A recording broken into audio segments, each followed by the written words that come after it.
This is Dr. Daniel Paul, orthopedic doc with Easy Orthopedics, and today we're going to talk about how nicotine affects your healing. If you like this video, we put out new content weekly, so please like and subscribe. So nicotine constricts the blood vessels, meaning you're going to get less blood flow. So now when you have an area of your body that's damaged, whether it's surgery or anything, it needs blood flow to heal. And the areas that have better blood flow heal better than the areas that don't. And forget the nicotine for a second. Like, let's say your scaphoid bone in your wrist, it doesn't have good blood supply. So when you break that bone, sometimes it heals, sometimes it doesn't with surgery. So anyways, what I'm saying is blood supply can really determine the healing of your body. And the problem with nicotine, like I said, is it constricts those blood vessels, meaning less blood, less oxygen, less capacity to heal. And it doesn't really matter how you use it. Whether you smoke cigarettes, whether you vape, whether you chew, whether you use pouches or Zins, I think people are calling them, doesn't matter. As long as the nicotine gets in there, you're going to have that problem.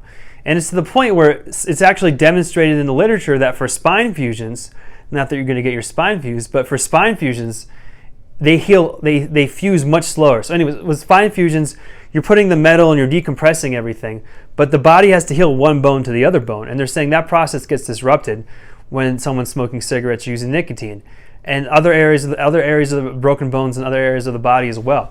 So it tremendously slows down your healing process. I think I'm 39 years old now, and I'm having a natural slowdown in my healing process, and I can tell you that it sucks. So I would hate to slow that down even more with nicotine. I get it though, it's an addiction and why people do it, but that's how it affects your healing. You heal much faster if you're not on it, and it doesn't matter whether you're using gum or anything else like that. If the nicotine's getting in your body, you're going to have that problem. So I hope I was able to answer your question on how nicotine affects healing. If you have any questions I didn't answer, feel free to leave them in the comments below. But I can't give you any specific medical advice because this video and all my videos are for educational purposes only. Thanks for watching.